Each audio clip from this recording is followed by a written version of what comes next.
Okay, we're in.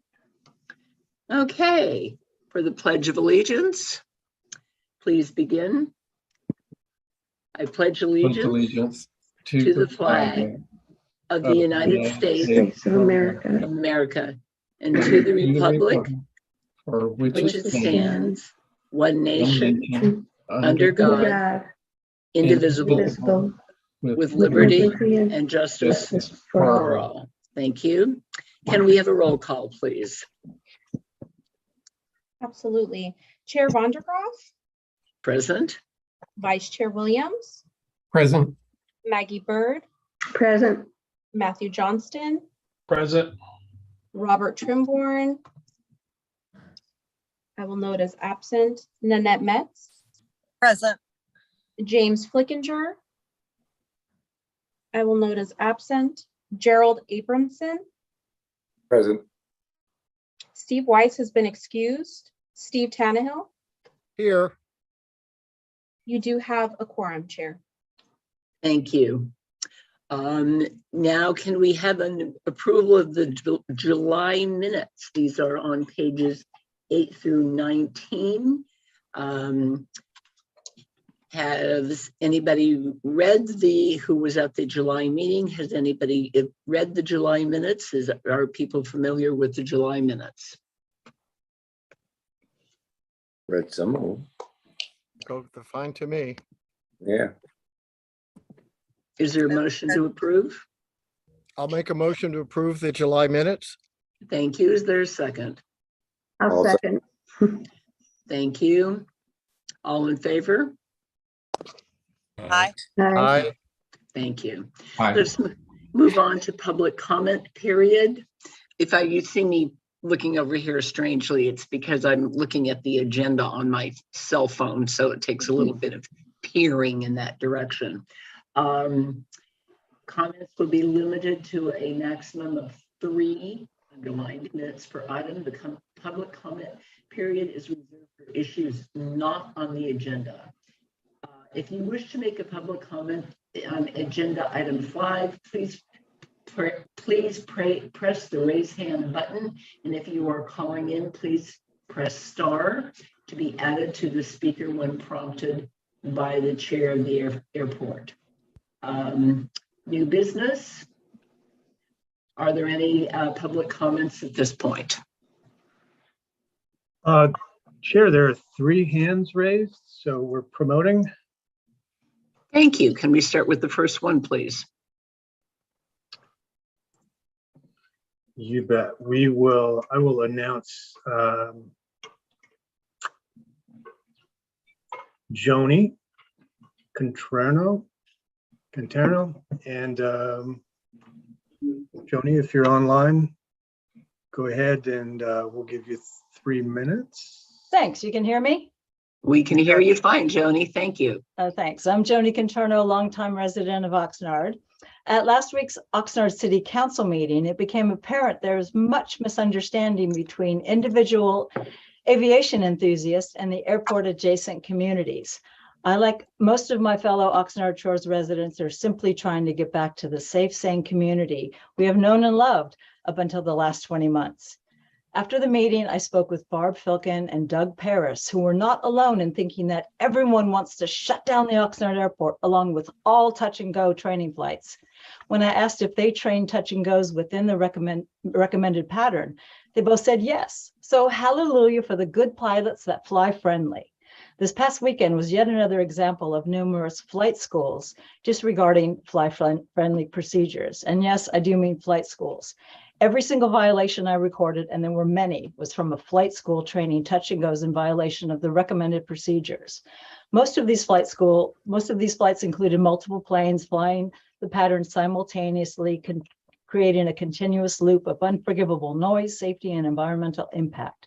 This esteemed group of flight schools that did not fly friendly this weekend include, but are not limited to, Ascent Aviation from Van Nuys, Proteus Air Service from Santa Monica, Camarillo Flight Instruction from Camarillo, Air Discovery LA from Van Nuys, Clipper Aviation from Van Nuys, multiple violations, Channel City Flyers from Santa Barbara, CP Aviation from Santa Paula, multiple incidents, Channel Islands Aviations from Camarillo, and California Aeronautical University, also known as CAU, from Oxnard, with multiple complaints as well. I did not see a single non-flight school pilot in violation of the fly-friendly pattern, not one. Good job, good pilots. Director Freitas has scheduled a much-needed meeting with several flight schools tomorrow to educate them on the recommended fly-friendly patterns. Perhaps they had no idea they were turning directly over homes with older planes using leaded fuel and causing extreme disruption to the people of Oxnard. We look forward to seeing the positive results from this fly-friendly forum. It's been since April 2021 when the original fly-friendly map was removed from the airport website and the lines of decency were blurred to flight schools training over Oxnard. No more. All touch and go flights should only turn where instructed and never in between, which is directly over the citizens of Oxnard. We are ready for the welcome change in the behavior of flight schools that choose to perform touch and goes training at Oxnard and will now fly friendly alongside the pilots who have been flying friendly all along. Thank you very much. Thank you, Joni. Appreciate that. Could we have the next speaker, please? Yes, of course, Chair. We would like to recognize Susan Tatum. And Susan, if you're ready, go ahead, and we have, let me reset the timer here for you. In 3 minutes. Can you hear me? Yeah, go ahead. Okay. I'm Susan Tatum, and I live in Oxnard Shores. And once again this weekend, Oxnard Shores was bombarded with errant touch and go flights. We experienced nearly ceaseless noise, environmental and safety issues. It's exhausting, it's scary, and it's frustrating. And much of it continued today. Director Freitas has placed big bets on a program to educate pilots in training schools, starting with a meeting tomorrow. But the only thing concerned airport neighbors have seen of any training agenda or materials is a new fly-friendly map, which is either horribly flawed or represents a major change in flight patterns, all but begging pilots to fly over Oxnard shores. Director Freitas keeps asking us to be patient. I believe the residents of Oxnard Shores, as well as other nearby communities, have been more than patient. These issues have been under discussion with airport operations for 20 months. We keep getting promises, and the situation just gets worse. If each of you were having to personally endure the situation that out of control touch and goes are causing, if you were being bombarded with near constant noise so loud you can't think, let alone have a conversation in your own home, if you had to experience the heart-pounding feeling that a plane is about to crash, if you had children who were being potentially exposed to lead poisoning, I think you'd be out of patience too.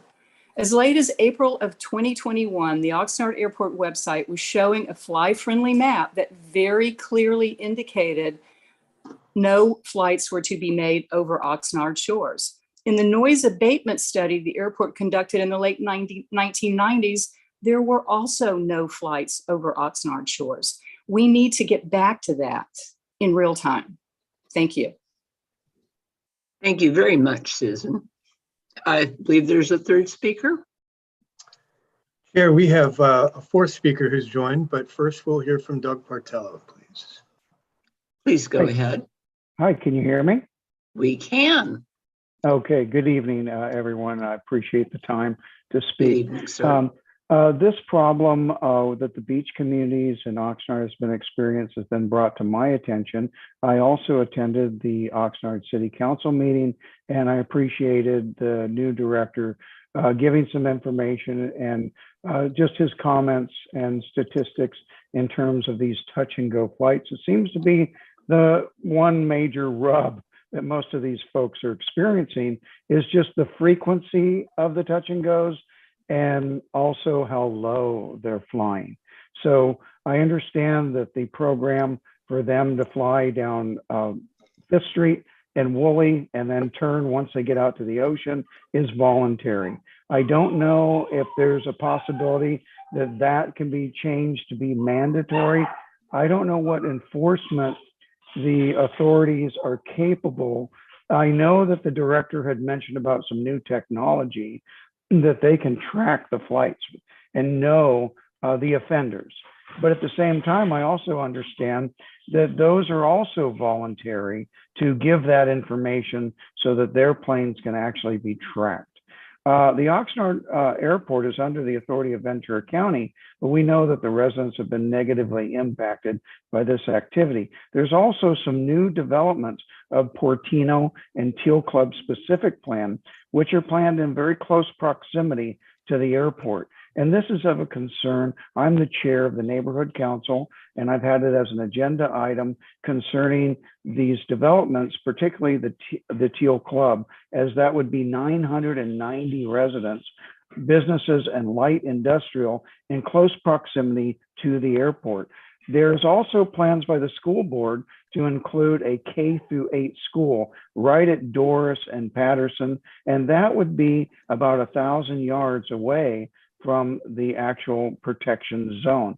So there's some real concerns there about proximity to the airport with so many residences, businesses, and all the traffic that would be increased through that area. And then not to mention the potential of the lead from these planes. I understand that they've developed a lead fuel. There's 2 companies, but that's a process and it takes time. So in the meantime, a lead exhaust is still coming out of these small planes.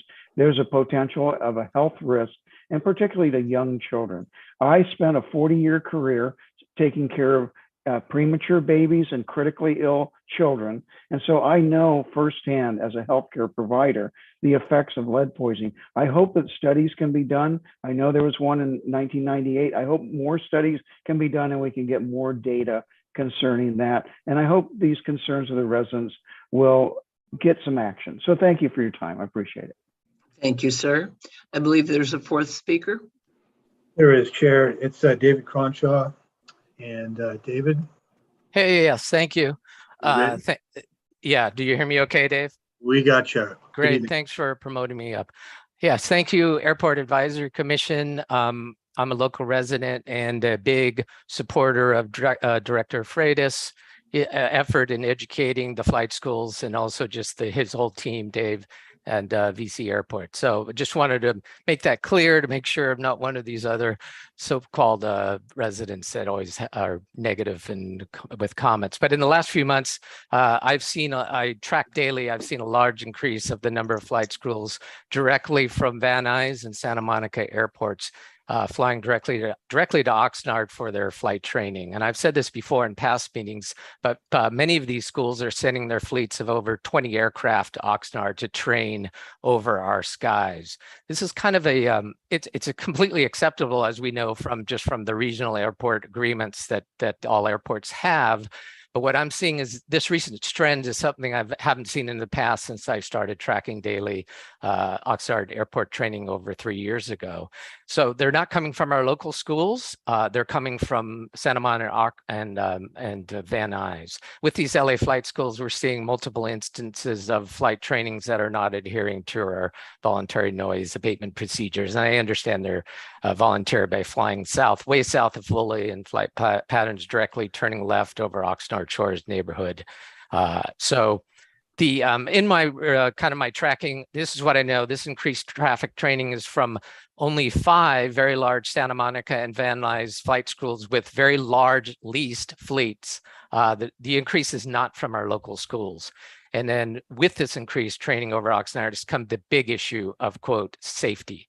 As most of us know, during right before last week's airport meeting, there was a terrible incident involving a flight instructor and student that occurred at Santa Monica Airport last Thursday. It was a terrible incident, involved but the big note here is that it involved one of these LA flight school that does train over our skies here in Oxnard.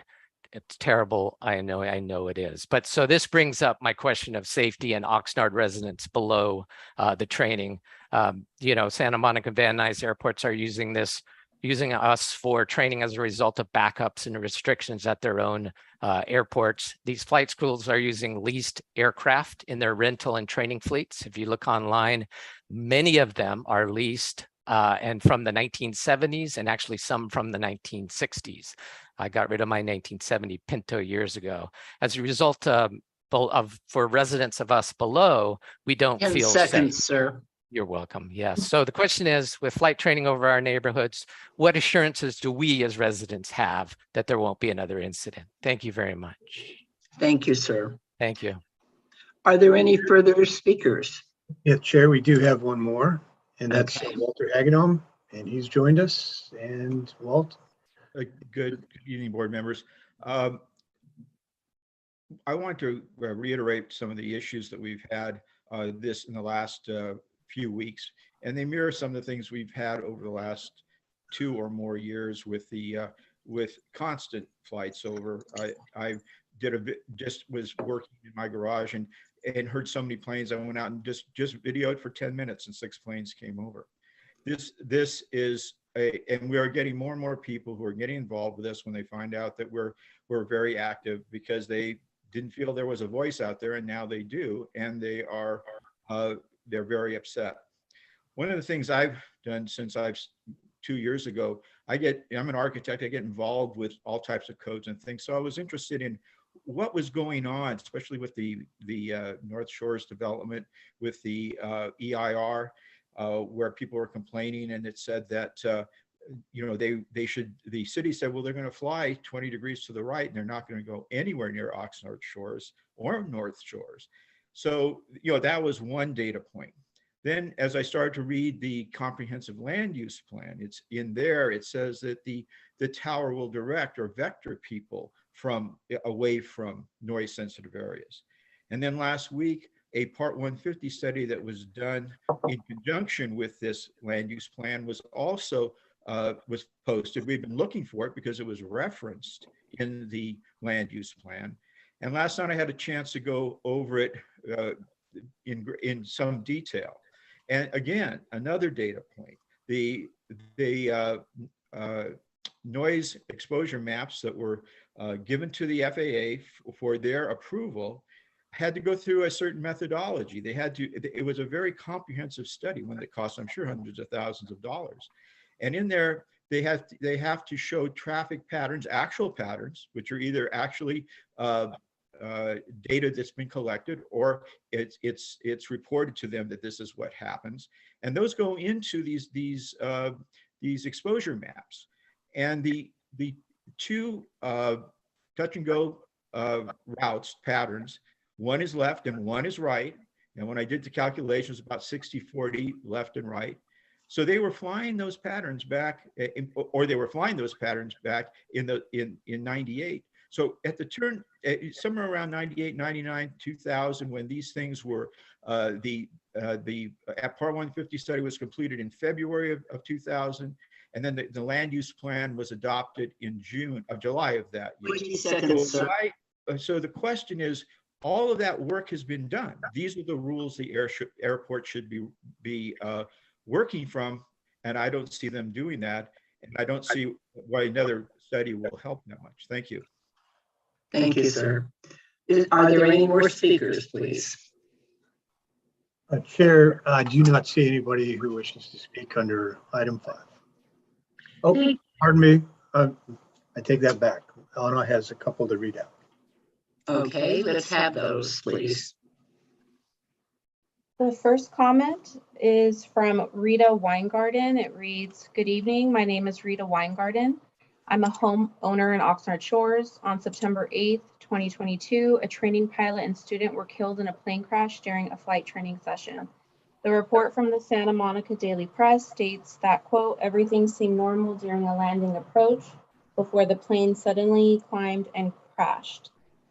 End quote. The investigation continues. Since most of the traffic over Oxnard Shores is from training schools, this accident furthers our safety concerns.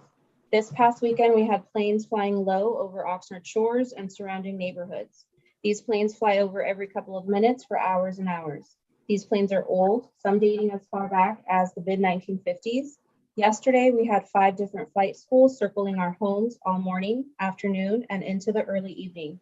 There are thousands of homes in Oxnard Shores and surrounding neighborhoods. Why on earth would our county officials accept the potential of a catastrophic event that could occur with so many people living in a densely populated community? especially since we have a large amount of open space, agriculture fields, and the Pacific Ocean. There are several options to fly friendly, but they don't.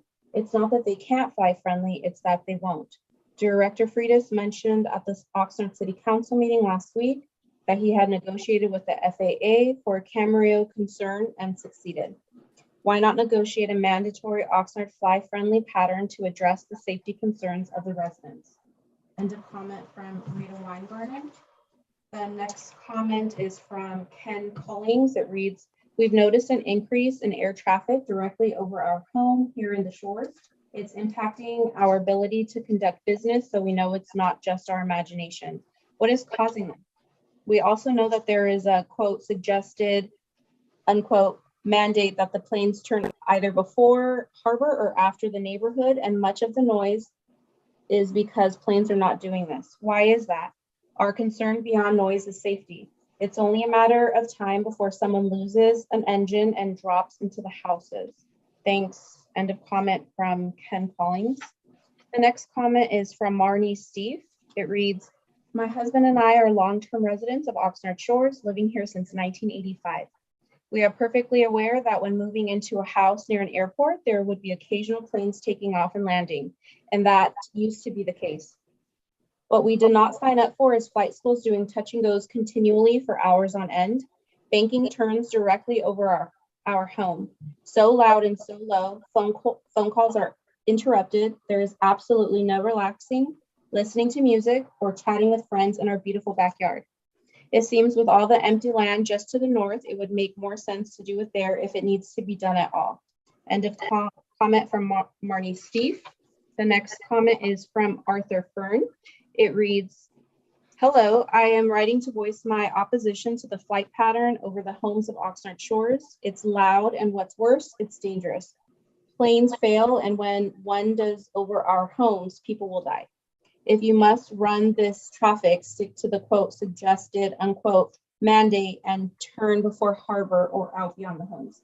Use your heads for God's sake. End of comment from Arthur Fern. And the last comment received is from Randy Scuria. It reads, good evening.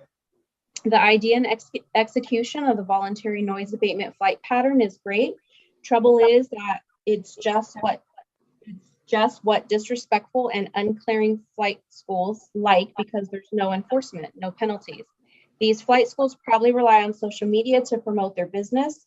So why not list all the particular schools that fly here from other counties?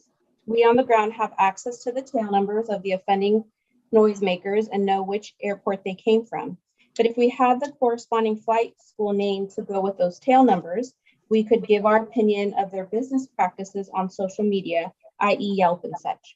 Maybe if public media opinion was in favor of the voluntary noise abatement, they might think twice about those repetitive touch and goes over our houses.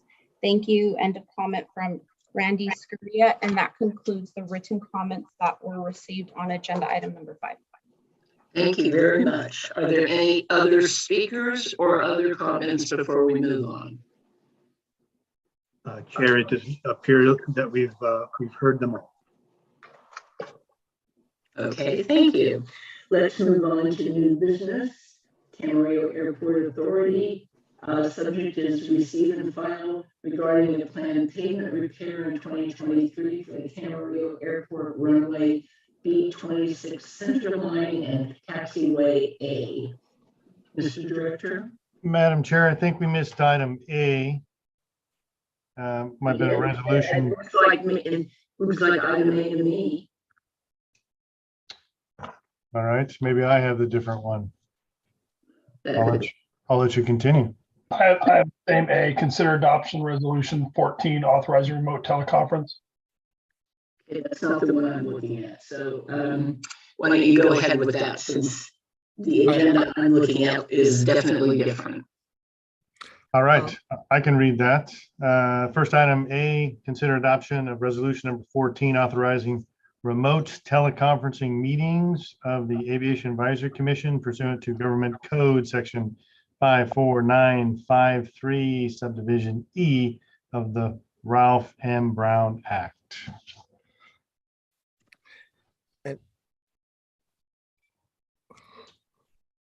I believe we have a motion to approve, and if I understand that correctly, I will second that motion.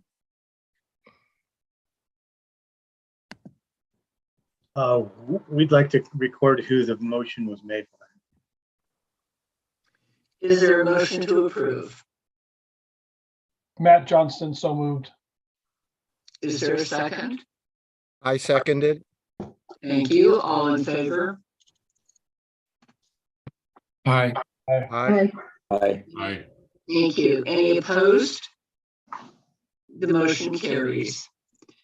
Okay, then I'm not quite sure if the agenda I'm looking at is correct. So then the next item is the planned pavement repair, or is it something different?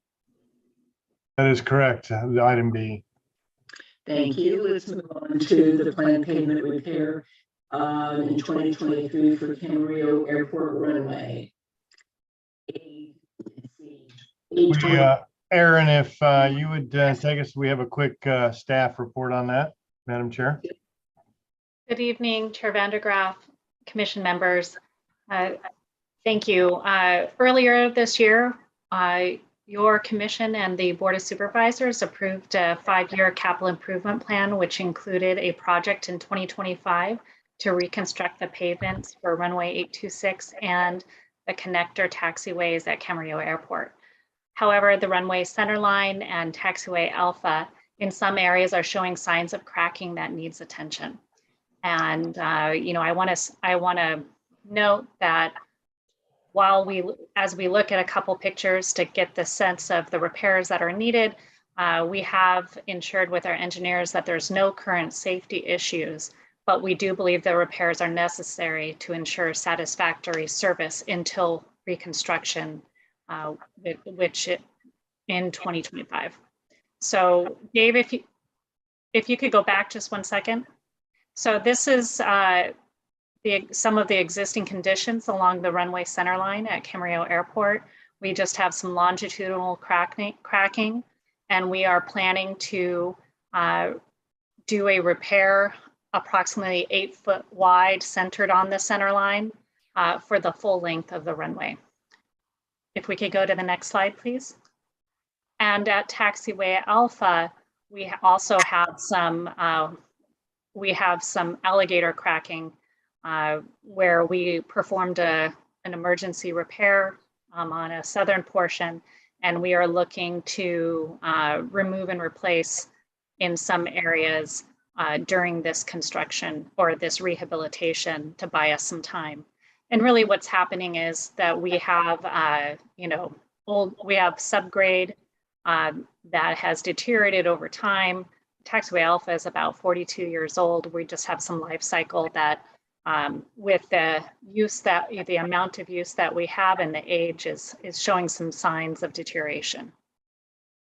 Dave, if you could go to the next slide. So this is the project area, kind of just an overview.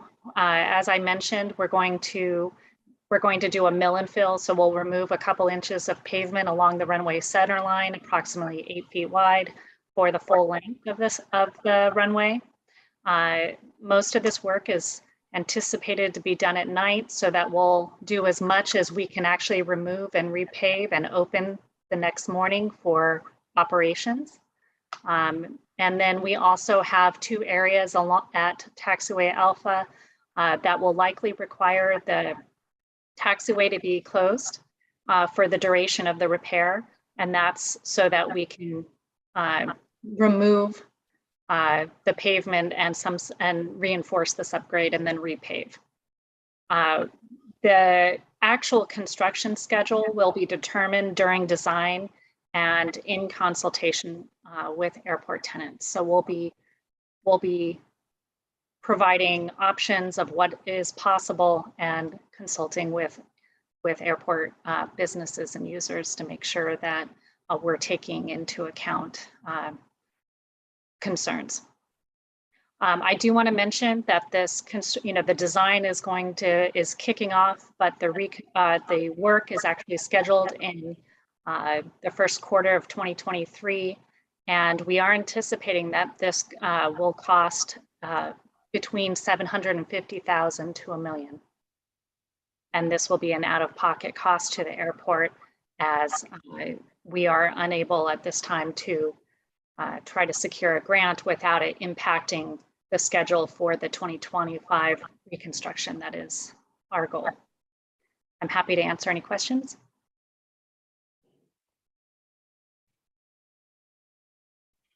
Any questions from the commission?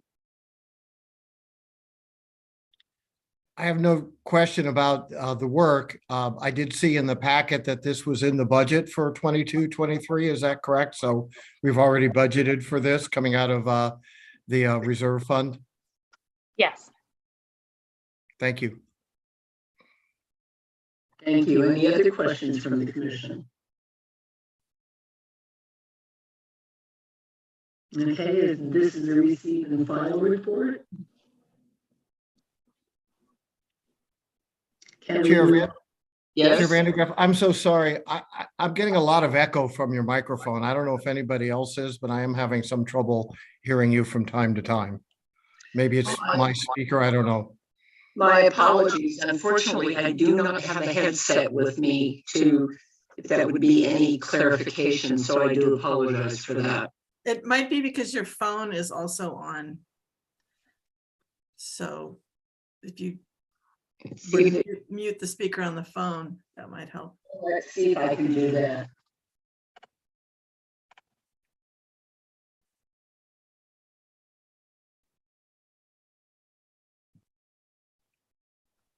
Is that any better? No. No, I can't. I'm sorry. I don't know what else I can do at this particular moment about that. So can we move on? I believe this is, Motion to receive and file? Yeah, was there a motion to receive and file? I'll make that. I'll make the motion to receive and file. Okay, is there a second? I second it. All those in favor? Aye. Aye. Aye. Any opposed? Motion carries. Chair Vandergraaf, Yes. we wanted to alert you that there was a public comment on that item if you would like to hear from Barb Filkins. That would be fine if you, I believe that should have been done a little earlier, but let's go ahead with that.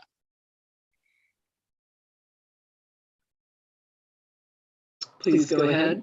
It'll take a moment for her to join. Mute.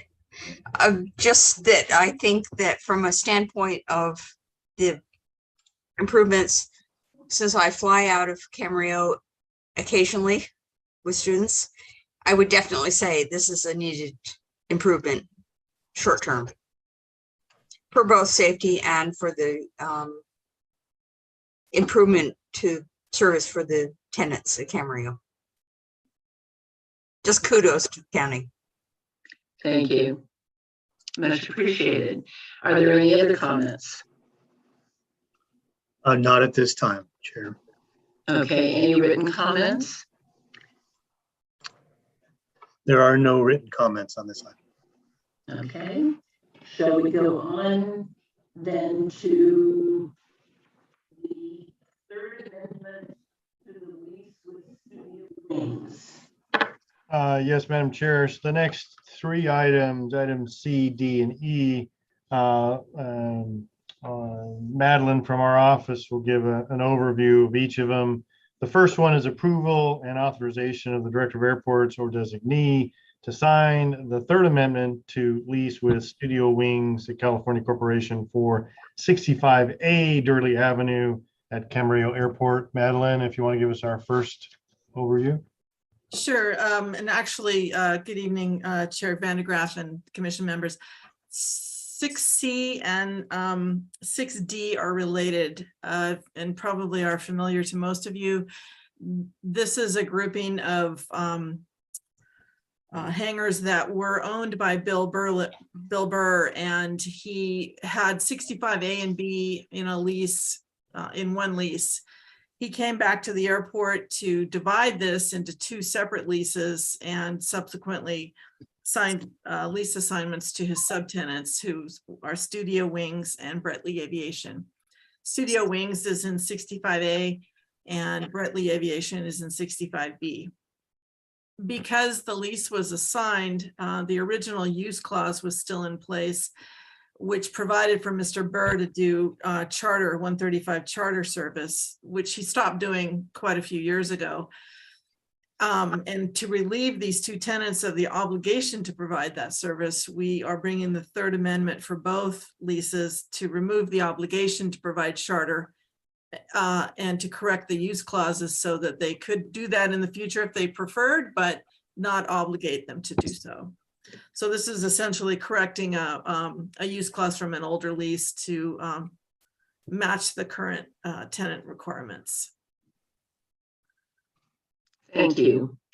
Any questions from the commission? I have no question about just a quick aside. What is a 135 charter, Madeline? Or somebody? Heath, can you answer that one? Yeah, so that's a scheduled charter operator.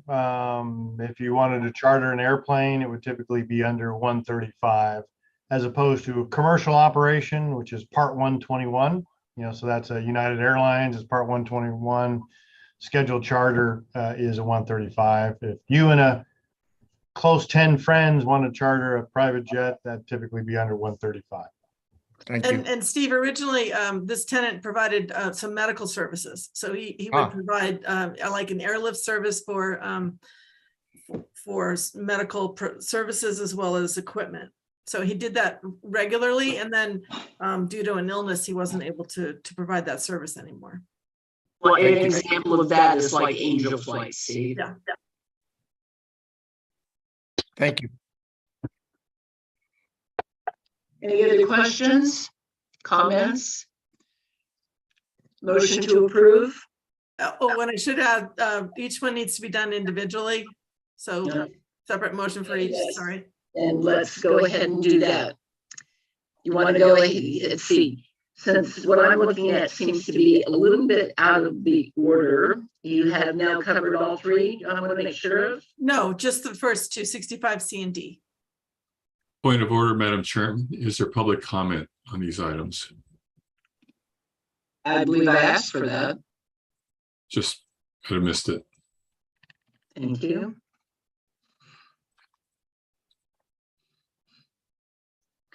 Okay. For the first item, is there a motion to, no, let's not do it that way. Then let's go on to the third item, discuss that, and then we will take each one individually. It's an unrelated lease, so. Okay, well, if it's an unrelated lease, then we'll do the first. We'll do the first two. Yeah. For the first item, any other public comments, etc., or comments from the commission? Is there a motion to approve? Yeah, I so move. Is there a second? I second. All those in favor? Aye. Aye. Okay. Then we have an approval. Can we move on to the second item, please? Is there a motion for approval? So moved. Second? I will second. All in favor? Aye. Aye. Aye. Thank you. David, Let's can you go on. advance the slide? Yeah, thank you. Okay, you want to go into the third item, please? Yeah, Madam Chair, I'll read the item. That's item E, approval of authorization for the Director of Airports or Designee to sign the lease agreement with Sky 805 LLC for 265, 275, and 305 Durley Avenue at the Camarillo Airport. Staff recommends your commission recommend to the Board of Supervisors approval and authorize the Director of Airports or designee to sign lease amendment with Sky 805 LLC. Correction, Keith, it's not a lease amendment, it's a new lease. I'm sorry, lease agreement, my error. Mhm. Okay. Any comments or questions from the commission? I'll go ahead and give you a little bit of background. Thank you. Sure. This is actually a proposal from the folks who purchased Channel Islands Aviation. There were 2 leases involved with that. One was the Channel Islands Aviation lease. Dave, can you pull up that slide? The other one, next one. Yeah. So the red outline shows you the Channel Islands Aviation lease premises, and the blue outline shows you the Aviation Partners lease, which is an affiliated company. Those 2 leases and business were purchased several months ago by a consortium of aviation professionals and developer RKR Development, who's the same developer who is doing Cloud9. And they purchased the stock for those companies, and they came to us with a proposal to improve the facilities, and in doing so would invest up to $20 million in exchange for a new 40-year lease with a 10-year option. And this would replace the remaining 23-year term on the Channel Islands lease and the approximate 2-year term remaining on the Aviation Partners lease area. As part of this proposal for a new 40-year lease, they would expand the premises. They would renovate the buildings or replace them, and a plan to be TBD, to be determined. Dave, can you flip to the prior slide? Yeah. This is just a conceptual illustration of a potential layout of new improvements, but they would basically keep the same use clause to provide the same services of FBO and storage hangars, and expand the ramp area. In exchange, this has a significant financial impact for the Department of Airports, changing the annual rent from approximately $280,000 to $465,000 a year. So in addition to significant upgrades to the facilities here, it would provide quite a bit more annual rent.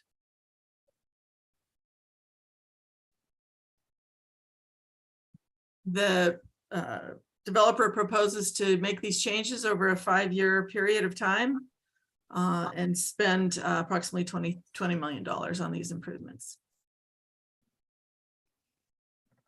Thank you. Obviously very exciting for us. Sounds like it. Yeah. Any comments from the commission? Questions? I do, but maybe we should see if there's any public comment first before, or do you want to do that after? I'll do that after. Okay, so it is very exciting, Madeline and team, and I'm excited to see it. I have 2 questions. One is just the architecture. I know the building that CIA is in right now is kind of a beautiful mission style, distinctive building. Will the airport have input, and will DOA be part of the process architecturally, making sure that something that's done there, it's kind of a gateway property? And I mean, I have every confidence in this developer. I know some of his projects. I think he'll do an outstanding job, but nonetheless, I wanted to ask that question. The design process happens, over time, and of course we certainly chime in on the design, and we've asked the developer to make a presentation once he has some parameters in mind. The FBO, I think the portion you're talking about is the offices that are sort of connected to the waypoint, Steve? Yeah, it's kind of the white building with a Right. Spanish style, mission style facade. Yeah. Yeah, I mean, of all of the buildings, that's the one that's probably the very least needing improvement. But the the old Brown hangar is 70 some years old, and the Aviation Partners hangar is not that old, but functionally doesn't quite work as well as it could. Okay. So yeah, we will get a presentation, and we will have an opportunity. But again, that's sort of separate from the lease agreement itself. Right. It's part of that process. Thank you for that. And then my second question is on the lease agreement. And while I understand the desire to tie it up as long as he can, nonetheless, 40 years does seem kind of long to me. And I think when didn't we just do the Waypoint Cafe, and didn't those come in at 20-year leases? And does it make sense to do 20 with 2 10-year extensions rather than 40? Just to keep our, again, I have every reason to think it'll be a smashing success, but still, wouldn't 20 be more normal, if you will, and with 2 10-year extensions? I've got experience in some other airports with this. I think a $20 million investment is pretty significant. So it seems to me to be on par with the level of investment. I wasn't on the commission prior with the Waypoint, but I think it's a very exciting project at that type of investment in the airport for leased land is pretty incredible. And I'll chime in as well. It is, obviously from the business side, you want as short a lease as possible. To give you some parameters, the FAA will not allow us to do any longer than a 50-year lease. So that's kind of the highest bar. And coming from Contra Costa County, and even this airport, our most recent Cloud 9, correct me, Madeline, I think that was a 48-year lease. So, as Mr. Johnson mentions, once you get into those numbers, that's the kind, for an airport, the kind of commitment in the lease that most want to see. It's a little different in the commercial real estate market. If you were downtown Manhattan, might be a little different, but in airports our size, somewhere between 40 and 50 years is typical for that kind of investment. When you're talking, so anything over $5 million, that's typically what you see. Thank you. You've answered my question. I appreciate that information. Thank you. Are there any public comments? We do have one public comment from Barb Filkins. Thank you. Go ahead, Barb. I said I was going to be quiet tonight, but I'm not. Just to back up Matt Johnson and Keith Pretis on this, Nick made, who's the partner on this development, made a presentation to the EAA 723 this weekend, and it was a very heartfelt. I think he's got his heart in developing this. I just wanted to make that comment. I know that there's presentations that need to be presented to both the authority and the advisory, but he's looking at extending the legacy that the Obermans had, Channel Islands Aviation, making the airport more accessible to GA, and some other pretty incredible things. So I would be fully supportive of, and I try to get the community to be fully supportive of what they are trying to attempt in developing this lease agreement. And a comment. Thank you. Any other comments from the public?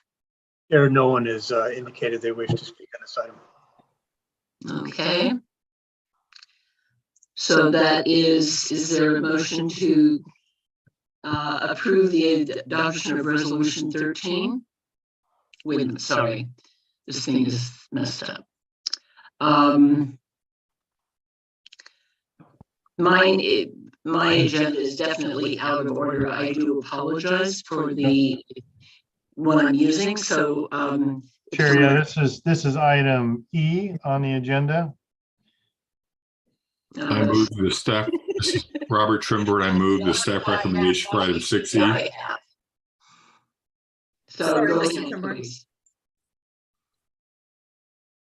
This is Robert Trimboard. I move the staff recommendation on item 6E. Thank you. Is there a second, sir? I will second. All those in favor? Aye. Aye. Those opposed? Motion carries. Okay.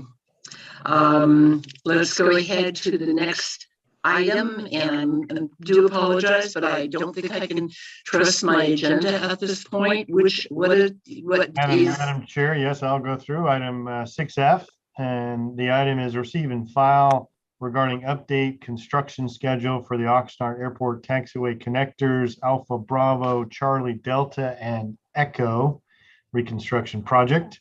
Aaron from our office, if you'll give a quick update. Yes, Chair Vandergraaf and Commission members, I'm happy to be back again to share the great news that the FAA actually found additional funding, which will allow us to reconstruct all 5 taxiway connectors at Oxnard Airport. Through the end of July and well into August, we thought we were only going to be able to fund 2 taxiway connectors, and we had started to share potential construction schedules with tenants and users, and we expected to start in September. However, that original work has been rescheduled to January of 2023, and that really is to accommodate the increased scope of work and to account for the later grant offer that we received. And so we did actually sign a grant offer last week for a little over $8.1 million to help us with that work. We have the schedule in January is anticipated to help us get by the FAA moratoriums in November and December, which impact construction scheduling. And additionally, we're already working with the contractor to work on some submittals on materials so that we could get some long lead items ordered now in order to make that January timeline. We have updated our construction flyers, and we've with the revised schedules, and we've sent them to tenants and posted on airport websites and on our gate notices. We are expecting work to take place overnight, and the runway will be closed during that period and reopen each morning to aircraft operations. And we will have regular updates on which taxiways will be open. And I'm happy to answer any questions. The only thing I'd like to add, Chair and Commission members, is that I had a question from one of the Commission members yesterday asking me, Keith, what is going on? You started with, hey, you knew you needed these 5 connectors done. It was going to be this large project, a $9 million project. And then we were told from the FAA that it would be less than, you're only going to have, 3.2 million. And at the last hour, now here it is, the whole project. So that's the world we live in, is that the FAA has about $3.3 billion a year to dole out to all the airport projects in the United States every year. And so what happens is they have this plan, they think they got it all dialed in, and then an airport or so will withdraw their project, and now this money comes back into the system. So it's this whole shuffling thing. So that's why, and we've had this discussion before, we typically do a project, it's a base bid, which is a smaller project with all these add alternates, just in case the FAA finds more money for us. So that's exactly where we were here. We had a small base bid, we had all these add alternates, and sure enough, they found the money to do everything that we wanted. So just want to give a little backstory on that. Wasn't this also the case that there wasn't enough money to do everything? So that's why this is being done at a later time, Mr. Director? Madam Chair, that is 100% correct. When we originally were doing the runway project, it was the runway project and all the connectors, and they didn't have enough money to do that. So we only did the runway, and here we are coming back to do the connectors. I was just making sure that I remembered that correctly. Thank you. Okay, now we can go on to do we need to do a motion on that item, please? Receive and file, Bobby Lee.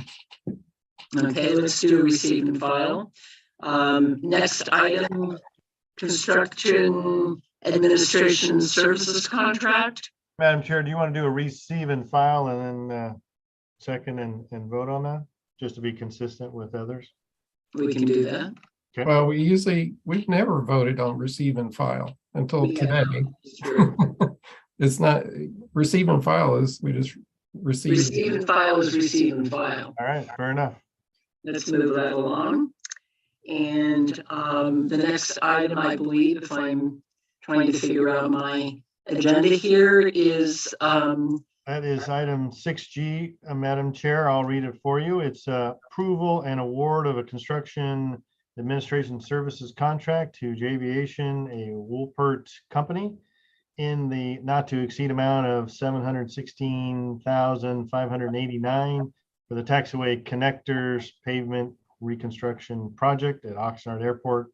Authorization for the Director of Airports or Designee to execute the subject contract. Aaron, if you'll give a little background on that, please. Sure. So thank you very much. So staff is requesting that your commission recommend the Board of Supervisors move the recommendations. And for this contract, which is for the construction management services for the Taxiway Connector Alpha, Bravo, Charlie, Delta, and Echo reconstruction project at Oxnard Airport. The contract includes typical construction administration services such as on-site supervision, inspection, materials testing, record drawings, certified payroll review, and including other FAA grant assurance requirements that are required for the contract documents.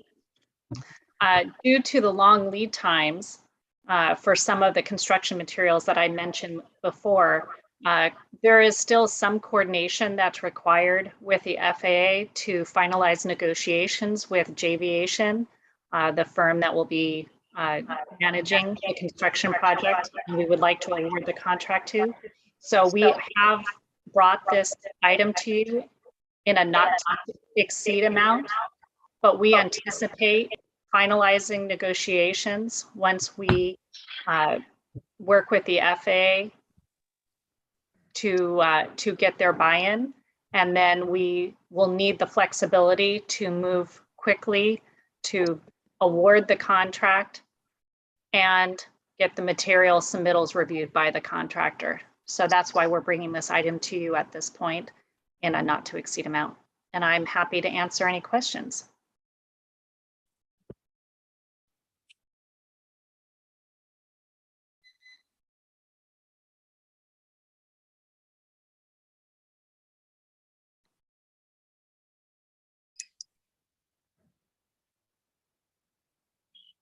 Adriana, do we lose you? no, I was muted, All right. unfortunately. And I've managed to get myself unmuted. I am right here. And are there any questions from the commission? Any questions or comments from the public? No public comments are indicated. Okay, is there a motion to approve the construction administrative service contract?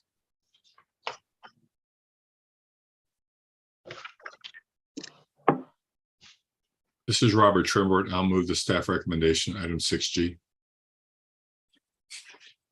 I second it, Nanette Metz. Okay, thank you. All in favor? Aye. Aye. Any, okay, motion carries. Let's go on to the next item. Crap.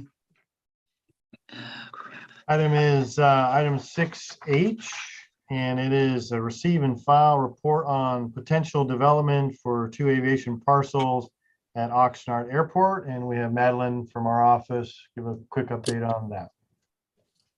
Yes, we're very excited. You may recall that we sent a solicitation out in early April for a request for developers who have interest in developing either the 5-acre site, which is west of Patterson and west of Aspen helicopters, where the school buses park now. The other location is 7 acres, which encompasses the area west of Golden West FBO, and it is where hangar 2 and 3, those old hangars, are located. including all of the ramp area out to the edge of the runway there. We received 3 proposals and selected 2. The developer for location 1 is named Sky 805. I'm sorry, Fly 805, not to be confused with the Sky 805 LLC at Camarillo. Fly 805 is affiliated with Aspen Helicopters, and the other 7-acre parcel was awarded to a development concern of named Urban Air Mobility LLC with the primary partner of MS Construction. And we have attached a couple of schematics that they included with their proposals of what architecture could potentially look like. Both of them will be entertaining proposals for tenanting and coming back to us in the future with site design proposals to review. And this just keeps you in the loop. This is where we are in the process. So we would like to move forward to negotiate leases as we move through the development process with them.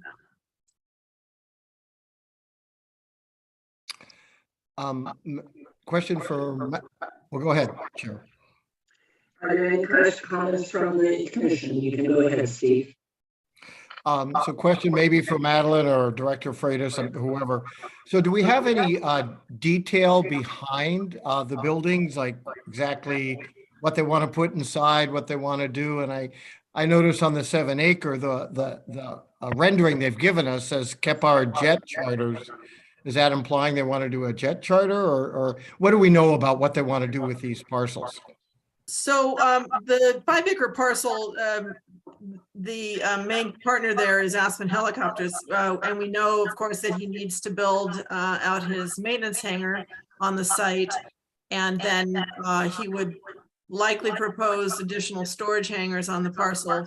And then his other partner has an aviation museum that he wants to construct. So we're really at the point now where they have to put their pro formas together. They have to line up tenants for their scheme. So it's really based on who has interest in what kind of aviation business at that location. But we do know at Camarillo and Oxnard, we have a severe shortage of proper hangar space for aviation businesses for repair and maintenance, and not just storage, but all kinds of other aviation related businesses, some new emerging businesses. We need hangar space for them. So it'll develop, Steve, but we don't know yet. And the developer doesn't either. So he has to work all that out. So all we know at this point, excuse me, is it needs to be aviation related. Is that right? And then they'll solicit for tenants, or they will, be approached by tenants and connect with tenants who are, or potential tenants who are interested in a development for their business. But as developers, it's their job to understand the market and build what the market requires. So. And Steve, the only thing I'll add to that is, as we've discussed prior, is our partnership with the University of Alaska Fairbanks and the UAS Vertical Takeoff and Land. That's all of what we're trying to help bring to the table to help them fill their space. And I can tell you, we've already had individuals in the new startup technology talking to these developers to see what's going to be available in the near future for their businesses. So we're helping them with the big picture, trying to attract those new startup companies to these developers. Thank you. I will say I'm very pleased to see something going in on that 7-acre parcel. There's, it does show, as everybody probably is well aware, quite a bit of deferred maintenance and desperately in need of some injection of capital, and it looks like it's coming, and that's good to know. Yeah, we're real excited. Thank you. Is there a motion to accept? I don't know if there's any public comment on this one, or Is there public comment? I didn't hear a comment about that. Madam Chair, there is nobody who's lined up to speak on this item. Thank you. Is there now, can I now go ahead with the motion? I believe this is another receive and file, so per Bobby's comment, I'll move or I'll say receive and file. Oh, thank you very much. Much appreciated. Now, I believe we are on to, if I can see this correctly. So this is item 6I, approval of the voluntary noise abatement procedure pilot guide for the Camarillo and Oxnard Airport. Thank you. And Dave from our office is going to give a quick update on this item. Sure. Good evening, Madam Chair and Commission members. We have good news. We have a pair of pilot guides where we've been working with and looking to update and exchange older pilot guides that had been outdated. The information contained with them was outdated, and so we've gone through the process of updating pilot guides for both airports. And we've brought this matter before the commission in the past, and so this is a culmination of the effort to do so. And I just wanted to acknowledge the fact that we've received great input from a number of different sources that are listed here: the neighborhood associations and their residents, flight schools who have participated, aeronautical businesses located at the airport, pilots at each airport, pilot organizations, advisory bodies such as yours, and aviation planning consultants who helped us develop these items.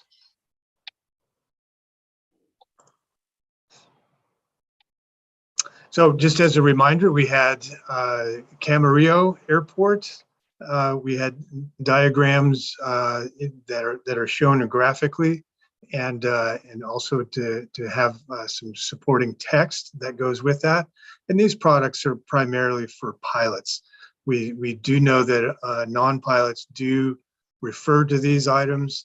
If a homeowner are going to do due diligence before purchasing a home, they might want to consult these pilot guides, which we believed was helpful in making sure that this information was reliable and also reflected what's going on over a ground track. So rather than being diagrammatic and not referencing overflight of particular areas, these now do. So we have that update for both airports in that same fashion.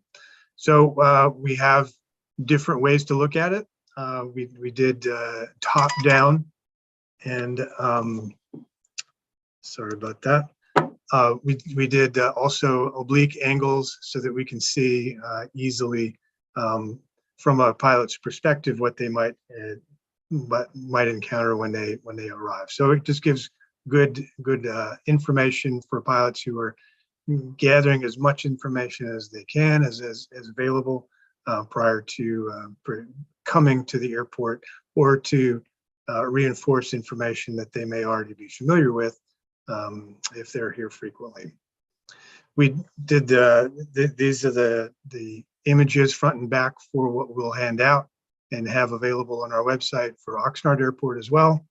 And we see that the information that we've been working with over the past several months, as these pilot guides have been brought forward, are represented here. And specifically at Oxnard Airport, we have some information that introduces for the first time a right-hand traffic pattern for aircraft that are going at Oxnard Airport. In the right-hand pattern, they can fly loops on the north side of the airport, and also that if they can make their turn prior to Edison Canal, that they do so and fly a down one leg over Woolly Road, or if they're unable to, or they have a high performance airplane, that they would extend out well past the shoreline prior to turning back and using a lower power setting when they do. So those are the two main items that are being added to the pilot guides, in addition to the fact that with prior edition, the diagram was not showing the expected track over the ground. So this is more representative of where aircraft are likely to be flying over the top of as they make a training pattern. So we're hopeful that, and we do expect that there's going to be a change in the way pilots fly over time. The traffic patterns at both airports, and this is part of our fly friendly program that we've been working hard to bring forward, and would offer relief to neighborhoods below the traffic pattern. So those are the items that we've been working on, and with all of that input received, we have we bring these before you for approval.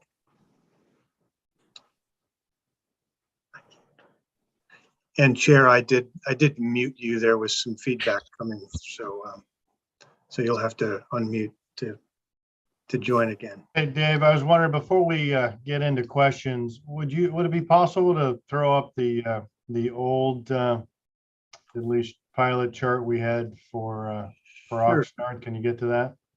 You bet. I'm just asking Dave to do this because this is what was on our website back at, Dave thinks, in 2020, trying to give pilots an idea, but you kind of see the flight tracks there that are close in, and there's nothing, although it describes it in that one box, those that can't do the inner go out, out past the coast before turning. It didn't, this tighter pattern, after talking with pilots, flight schools, and the air traffic control tower, there's about 40% of the time or less that pilots can fly this inner, either because of aircraft limitations, pilot ability, or how many airplanes there's in the pattern. That's how often that can work. So the community was kind of under the impression, which is why staff before my time kind of took it down, is, you look at that from our website and you think, well, that's what the flight track is. It's not going to be over my home. So that was the reason that one staff kind of took it down and kind of misrepresent, a little miscommunication. And that's why we worked on producing a new pilot guide that more closely tracked what pilots do. Either some can do inside the canal on that left turn, or you got to go out past the shoreline, which was not shown on this diagram. So that's why we put some work into it. And that's what you see before you is the end result. Input from flight schools, pilots, air traffic control, the community, and that's the end result. So I just want to add that in. Thank you. I'd like to make one comment, if I might, and again, I apologize for the feedback. I'm not sure what it is, but unfortunately, I can't do too much about it. Some time ago, there were a few comments coming from individuals who had been told by developers that right traffic would be guaranteed at Oxnard. Of course, we all know that you cannot guarantee right traffic, especially when pilots are really more used to left traffic. My question is, again, to be fair to homeowners who might be expecting right traffic because that's what a developer, seller, etc. told them. Is there any way to combat that? Any way to discuss that when people are promising things that they can't promise? I think that's much too broad a question of what was put in what report, what time. It is a while. It's a while ago. I've heard Part 150 studies. I've heard individual development projects, EIRs. That's what the Airport Land Use Commission helps do. You have disclosures when you purchase home. I mean, there's a lot of things that try to go in to help homeowners and the community and the airports coexist. Is there a perfect answer to all of those things? I don't think so. That's part of the reason we pushed to do a new Part 150. The Part 150 that's been referenced in 1998 was not adopted by the county and not approved by the board, by the FAA. So there was an analysis and study done, but that was not approved by the Board of Supervisors or approved by the FAA at the time. We don't know all the history behind why it was not, but that's our goal is to start forward from now, and why we've got funding to do a new Part 150. So that's all I have. Thank you. Other comments from commission members? Yes, this is Robert Trimborn. I have a comment. Thank you. Go ahead, Robert. I really have to commend staff for the collaborative effort to come up with this new diagrammatic pilot guide for the airport. It really shows that they truly did listen to the public and to stakeholders when it comes to depictions and recommended flight paths, and I commend them for that. I certainly would agree. Any other comments from the commission? Any comments from the public? Anybody got a hand raised? Chair, we do have two with who have indicated they wish to speak on this item, so I will promote first Susan Tatum and then Walter Hagedorn. Susan, go ahead, please. Are you hearing me? Yes. I don't understand flight paths as much as the rest of you do, but I understand colors. And when you look at the map, the older map that Keith showed, it is extremely clear that Oxnard Shores is not to be overflown. You have got, there is words on there that say avoid overflight. There are red hash marks that go across there. And then you look at your new map and it's all green, like it's strawberry fields, and let's just fly over that. And I think this is, at best, a big mistake. I'm so frustrated with this thing that I'm having a hard time putting it into words.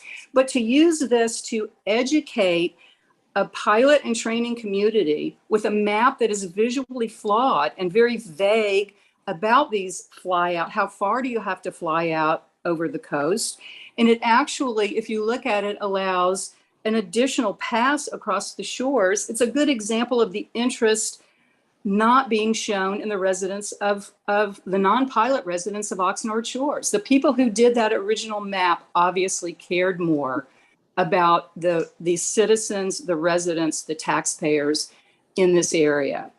And I would really like to understand who was the removal of that kind of protection for the community approved by someone or someone's, and if so, by whom was it approved, and how can we get back to where the citizens, the homeowners, the people that are being inundated ever since this map got the old map got taken down, how can we get back to where we have a better quality of life? Thank you. Done. Thank you, Ms. Tatum. Next we have, I think it was Walter. Yes. Good evening again. I'd just like to address what you said about how the developers were the ones who were sort of spreading rumors. It was the city of Oxnard, in responding to people in Oxnard Shores who wrote letters on the EIR for the North Shores development. And this is what the city said. It said, we believe the 270-degree measure, that's turning 20 degrees to the right, advocated by the city of Oxnard and which would be implemented jointly by the airport, the FAA, ATC Tower, and the users themselves would result in substantially better quality of life for those residing west of the airport. That was not a rumor. That's what the city told people, and that's what they told the developer. And to me, that is a de facto entitlement. Also, in the land use plan that was done, I noted in July of 2000, it says that, and this is, it says that for noise abatement purposes, radar vectors are given to aircraft in order to avoid noise-sensitive areas. ATC staff indicate the aircraft departing runway 25 are assigned headings 270 degrees between 7 and 8 in the morning and 255, which is still to the right between 8 a.m. and 9 p.m.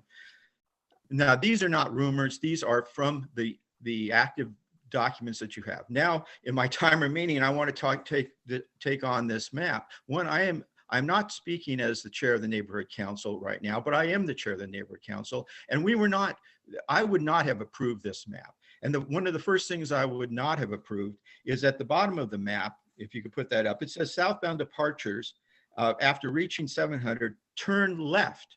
Well, we know that, and we've been asking for right turns. The documents that I just spoke said that right turns were appropriate, and the Part 150 study that was given to the FAA as part of the noise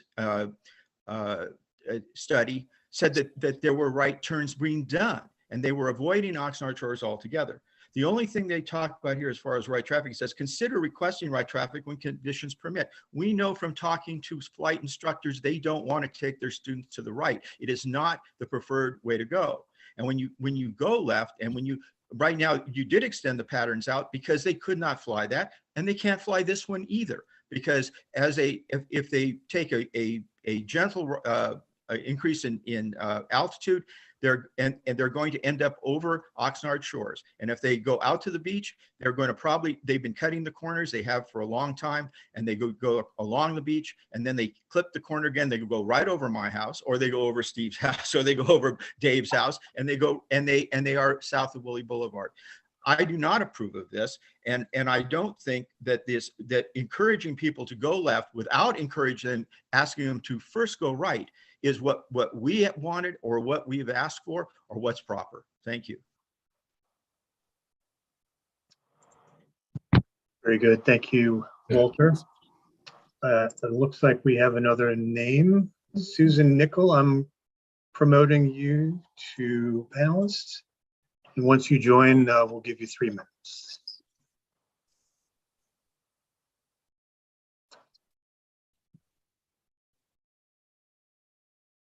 Unmute. Okay, just as a mom and someone who works from home, I applaud Walter. It's incongruous to me why a student pilot can circle our house over and over again, and Oxnard Airport doesn't even charge landing fees. Number one, we are having pollution dumped on our neighborhoods over and over. And last week, I couldn't hear children talk. And as all of us are now, many of us, sorry, are working from home, we have to shut down our Zoom meetings. We have to shut down what we're doing while these guys fly over. And one day it was every minute and 30 seconds, because whatever flight school it was decided these 3 planes could follow this same flight pattern over and over Oxnard Shores. It's reprehensible. You guys, it's word salad, and someone needs to do something about it. Thank you.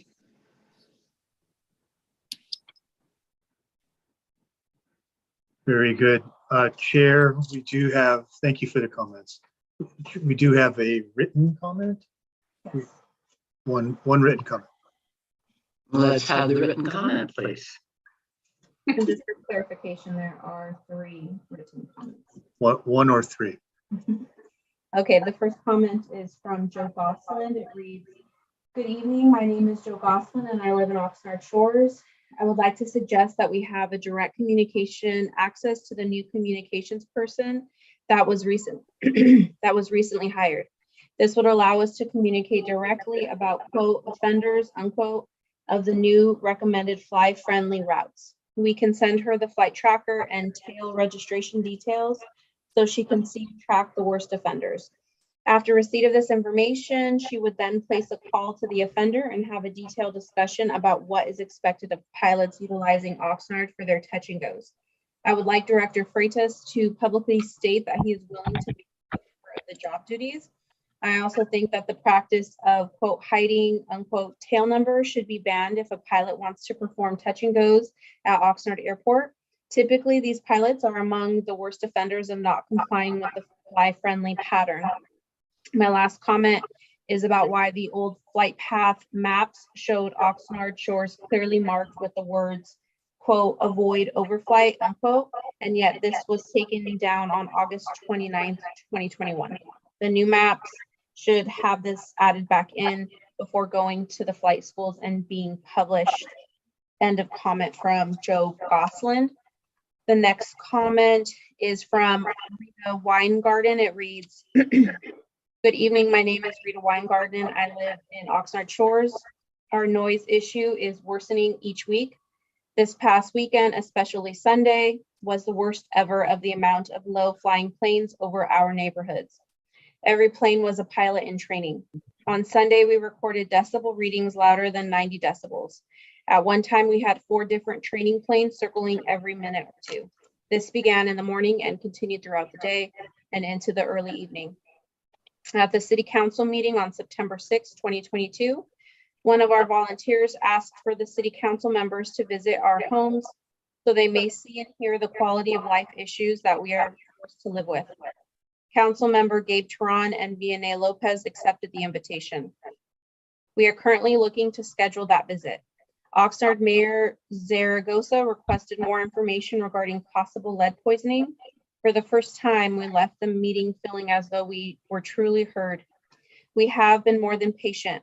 We've been communicating about the noise and safety issues for nearly 2 years. The time is now for the residents of Oxnard Shores and surrounding neighborhoods to be truly heard by all. I'd like to invite all of you on the Airport Advisory Committee to visit our neighborhoods as well. Thank you and hope to meet each of you in our neighborhoods. End of comment from Rita Weingarten. The last comment is from Jody Conterno. It reads, my name is Joni Conterno, and I am a longtime resident of Oxnard. As discussed with the airport authority at the last meeting, there is a blatant mistake on the proposed fly-friendly map. The sensitive area that pilots are to avoid is colored with a yellow-green shade, which at glance looks like open fields or agriculture space. That is absolutely not the case. This map needs to be crystal clear and understood immediately. The original map clearly identifies sensitive areas with a red cross hatching. No chance of being mistaken for open space. There should not be even the slightest chance for a pilot to misunderstand what is below them and what they need to avoid flying over. Also, the original map has a text box over the homes under the pattern beyond the canal turn that clearly states avoid overflight. The proposed map needs to have this exact directive. Considering the amount of time that flight schools have been ignoring the fly-friendly protocol and negatively impacting the safety and well-being of our communities, we must make it as simple as possible. Make sure the sensitive area is clearly identified graphically and put back the avoid overflight text box in the appropriate location. There can be no room for misunderstanding, no more excuses. All touch and go flights must know how to fly friendly over Oxnard. Thank you. End of comment from Joni Conterno, and that concludes the written comments that were received on agenda item number 6I. Madam Chair, we did have one more caller. Mr. George, if you'd like to unmute, you have 3 minutes.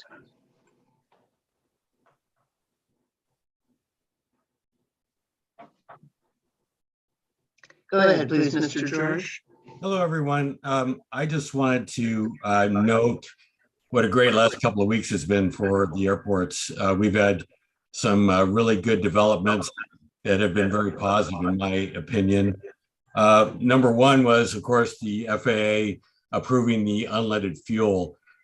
They've also noted there's been a lot of publicity about the Reed Hillview fuel issue. And the San Jose Mercury News just announced recently that the lead levels that were surveyed in Santa Clara County around the airport were actually below state and local and federal limits. And that was only revealed only after a request for public records. And so the whole premise that Reed Hillview stopped selling leaded fuel was based on incomplete information that was withheld from the public. That notwithstanding, the good news is we have unleaded fuel. And so that's coming, and it's coming very soon. Another great issue was kind of an aside the other day was when the Department of Airports announced that the FAA was giving us more funding to provide for taxiway reconstruction at Oxnard. You know, we've had questions brought up by homeowners about funding problems, but we know that the airports are completely self-funded without county money. And on top of that, the federal government has given us more money to provide for the proper maintenance of our airports, which is a great deal for our airports. So I'm really happy about that. And finally, this fly-friendly program that we have.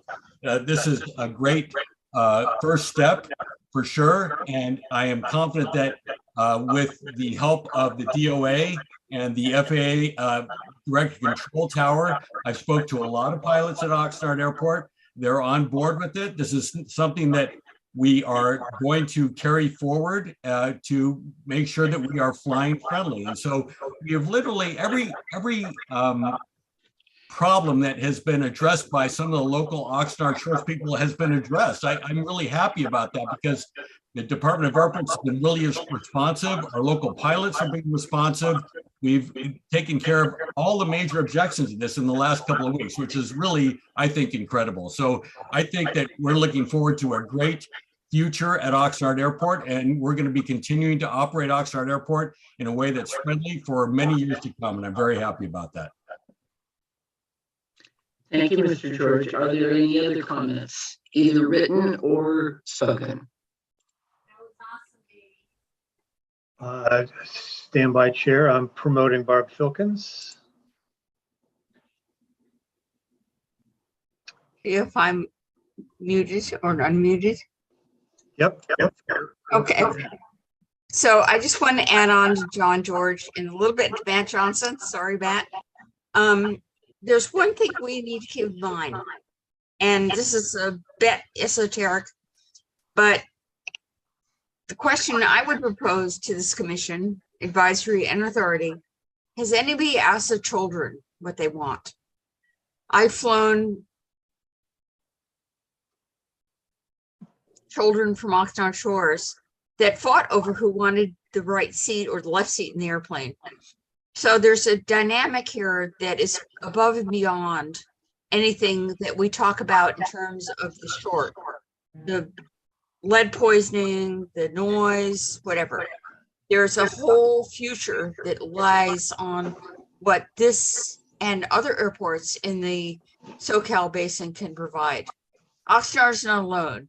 Torrance has its problems, Whiteman has its problems, and I'm bypassing Santa Monica. But there's the esoteric point of providing dreams in a future for what we have as our youth. And I will leave it at that. That needs to be figured in big time. Thank you for the comment. Thank you. Are there other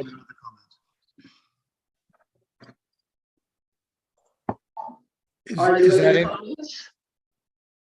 I have some comments, and again, I apologize, Chairwoman, but we're getting a lot of echo from your. Maybe you could mute it. Well, appreciate that. So I want to thank everybody for the comments, and I want to thank staff for the work they did on this. We had one commentator who spoke to lead and finances, and these are important topics, but we need to stay with our agenda. And so we're really here to talk in this 6.1 about this fly-friendly program, and that's what we should focus on. I want to mention that I did fly the pattern in a Cessna with a local flight instructor, and we were able to fly right traffic, no problem, and left traffic per this pattern, no problem. This was in a Cessna, and the kind of planes that seems to be the bane of everybody's existence. So it is doable, and I'm very optimistic. I know this is the start of a process that Director Freitas has put a lot of pieces in place. He's hired a PIO. He's put in a new system. He's got the new fly friendly. He's working very hard, he and his entire team, to solve this problem. And we're hearing good feedback. One of the speakers sounds like he's a pilot, had good things to say. I know Matt Johnston is here and now on the commission, and he and I've spoken many times. I know their commitment to this. So, the proof will be in the pudding. We're going to roll it out, and I'll let Director Freitas talk about that. So I'm optimistic, but as you know, I've lived long enough to know, as they say, the road to what is paved with good intentions. And, in my long and varied work career, what became most important were not necessarily the good ideas, but the effective implementation of ideas. And that's really where the rubber meets the road in any organization. Can we make happen what needs to happen? So I look forward to that. Specifically, Director Freitas, I know you worked hard with a lot of people, and I know you've got a map here, and it does say noise sensitive area, and it's shaded on my computer screen. It looks kind of like a lime green. But the comment that was made, with respect to picking a different color, a red color, and maybe even cross-hatching that, as we go out, like with anything with version, 1.1, 1.2, is that something that we could do, make a color change there to be perhaps more visually effective and address that specific concern that some in the community have? No question that we expect that this will change over time. And, how we cross-hatch those areas, those sensitive areas, yes, we'd be open to that. No question at all. We're obviously trying to get something to start with for tomorrow's event that I'll talk a little bit more about. But yes, that's very easy to obviously contact our design team and make that adjustment. Not a problem at all. Color choice is kind of interesting, that the suggested or proposed direction would be in red. I agree. I mean, that would be odd if for the red arrows really shouldn't, because that would make me think that's where you shouldn't go, because typically we think of red as being stop or areas to avoid, whereas it sounds like that might be preferred. And also the wording that consider requesting, that seems extremely passive if actually we're trying to encourage right traffic. And I also agree that maybe a meshing of the two maps, since there's great fondness for the original map, it might make better to bring back the points that people really were fond of from the first map and combine them with clearly showing, because I agree, it looks like farmland. It looks ideal out there, but obviously it's not, and it's flying over people's homes. Yeah, and the only thing I'll offer is, as Dave opened up, this is directed towards the pilots, not necessarily to the community. I mean, obviously that matters to them, but we're trying to address the issue and capture that for the pilots. So well, I'm a pilot as well, and my first reflection would be red. Don't go there. I mean, that's kind of a no. I agree. I agree with the coloring, no question. But I was more about that first map that had that inner turn only, and not the secondary, where quite frankly most fly. But yes, no question about it. I will mention as well some of the things I'd like to see. The first paragraph, please limit consecutive touch and goes to no more than 3. I mean, that would be such a significant improvement, that alone, because it's, I had one over my home. I think I set it out, 7 touch and goes, followed by another one, 7 touch and goes. If they each did 3 and they did 1 right and 2 tight left or 3 right, it would be a world of difference. So I'm pleased to see that paragraph in there. Thank you for that. I hope again, that the flight schools and the pilots buy into this and agree to do exactly that when they've hit their 3, they go somewhere else. So some of the other things you have in there, again, are things that the community has spoken to, that you have kind of sussed out as emblematic of the problem. And I appreciate seeing them in there. And again, I look forward to the implementation. Madam Chair, Matt, I have a comment.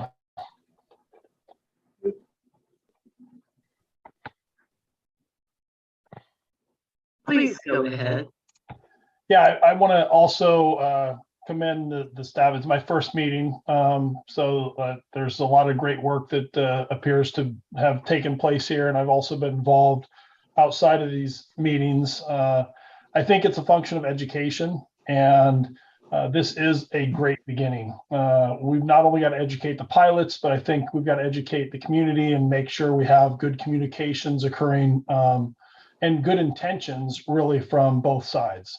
I think that's the key. So as there are flyers that I've seen around the community talking about different things going on with the airport that the community might be interested in, we probably should also support these getting put out around the community as well, so that the community members also see the other side of the story too, that there are efforts being made and just not promotions that are one-sided.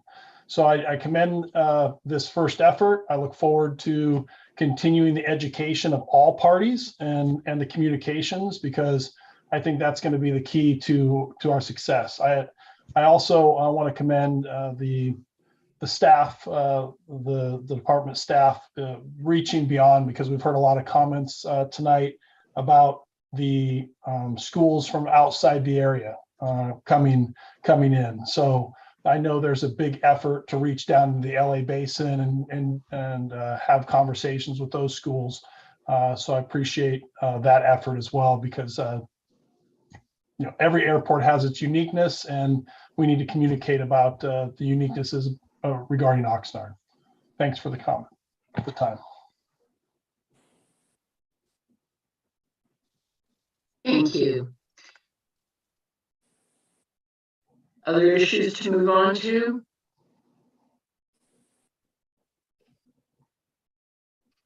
Other comments from the commission about the fly-friendly information going out to the flight schools? I do, however, have one comment, thinking back to when I learned to fly, basic Camarillo. It seems to me, and please, other pilots comment on this, way back when, Camarillo had a lot more student pilots, and student pilots didn't go to Oxnard so much because of the weather and the ceiling and the fog, etc. And I'm just curious as to what changed there, just because these other flight schools can't do this in their homes flight, their home airport, or what's the difference?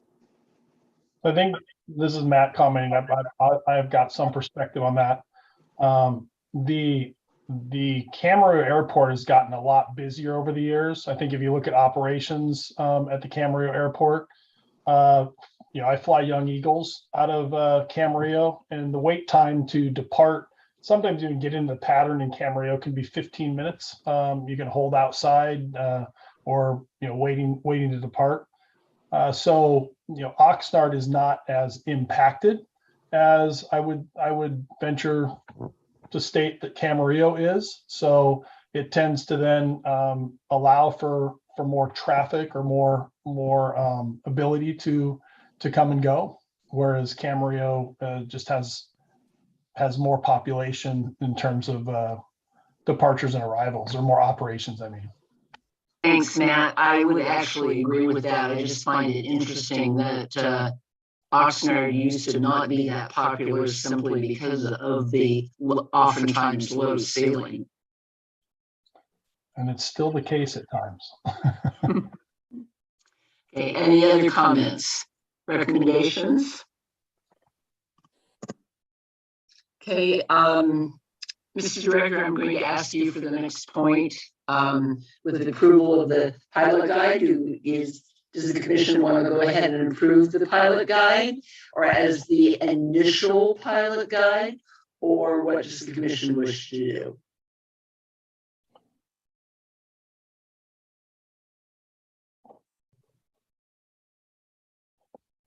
Maggie, what's your opinion? Was that addressed to Matt? No, that's to Maggie. She's Yeah. the pilot too. I had a question a while back, and I sort of hope it's been answered, but I wanted to know about any of these maps or revisions to them. How is it going to be distributed? How's anybody going to know it's there? I know that I don't think I ever Googled an airport before I flew into there.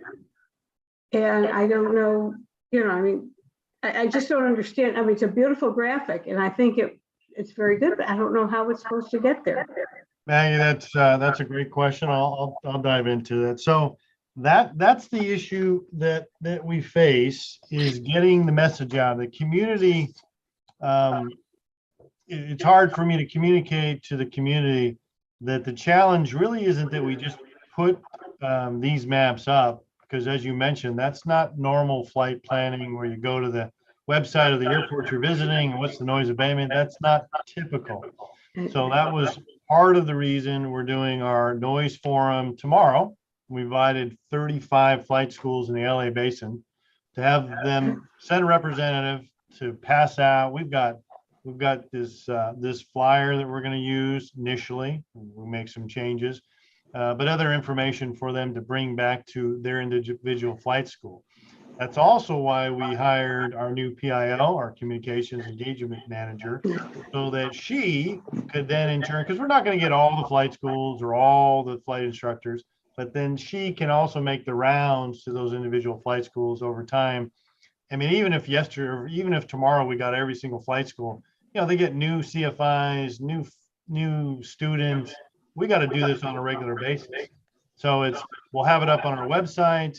We will pass it out at our meeting tomorrow. We'll have other noise forums in the future, and then our person will go visit them on a regular basis to make sure that they're understanding the information that we got and providing it for them. I appreciate that, but what about people that are not involved in a flight school? What if they're just coming here and they're already licensed? Right, that's great. And then it's the next level is making sure that all of our tenants at each of the airports, word of mouth, from there it's our website and that kind of thing. But as pointed out by members of the community, it's not normal that somebody flies in from Phoenix and then does 12 touch and goes at our airport. That's not typical, right? Right. So it's usually the flight schools that are caught. 95% of our noise complaints right now at Oxnard are directly tied to touch and goes. That's it. So, is it some currency of our local pilots? Yeah, that's some of it. That happens. But the bulk right now is flight schools. They're probably 80% plus of our noise complaints tied to touch and goes. Okay. Makes sense. Yeah. Thank you. Yeah, this is Matt. I think that communication to all the flight schools and them having something in their operation like this, again, just over time, it starts to, as part of a flight school, we know certain airports have certain sensitivities like Long Beach or things of that nature. So we know how to operate around some of those things we've become aware of. So we just need to make the community aware. Just be aware. And Maggie, the last thing I'll say is we actually have confirmation. You've heard some of our community members that have watched, because our push initially, for obvious reasons, because they're with us, our local flight schools are doing the best. And our neighbors have noted that, because they're the easiest for us to get to and get that information to. So our Mr. Tannehill will confirm, members of the community have verified for it. They're not perfect, but they're doing much better than the rest of the group because they were easier for us to get to. And now we've got to expand that out, much more difficult. And that's I've talked about rolling this program out. It's a new person, it's our new pilot guide, it's our new flight tracking technology. And then we got to roll that out and change what pilots in this area have been doing for decades. That doesn't happen overnight. I apologize for that, but that is going to take some time for us to re-educate those pilots of what we're looking for them to do. And every pilot we've talked to, every flight school is willing to work with us to do that, but it takes time to implement those changes. So that's kind of where we are. Thank you.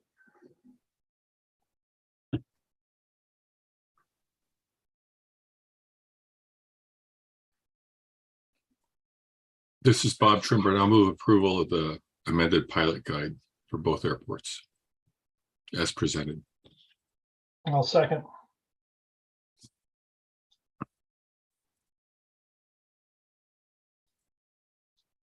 Madam Chair, you're muted.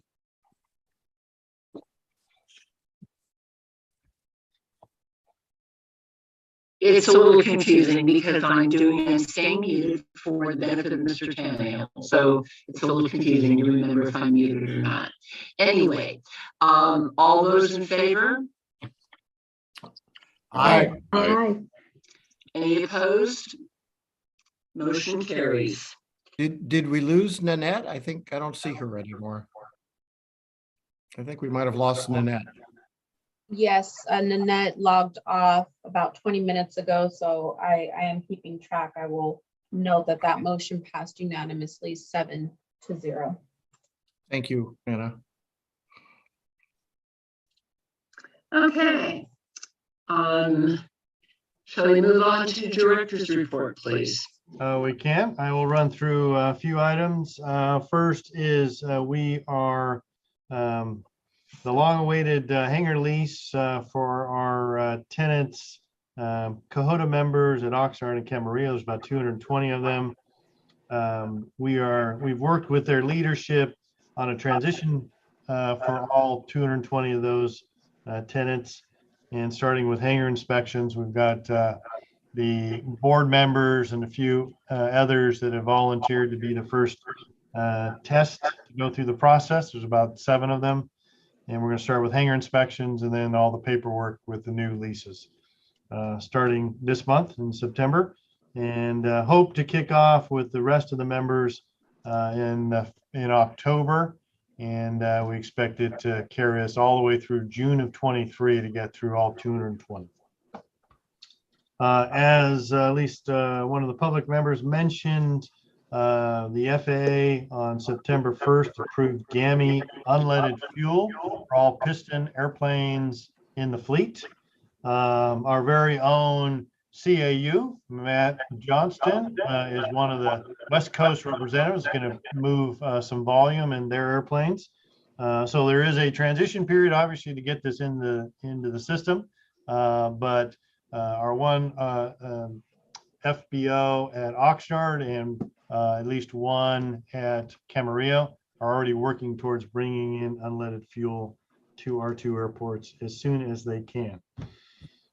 The security camera system at both airports, we have that contract in place, Convergent, and they're doing some final adjustments.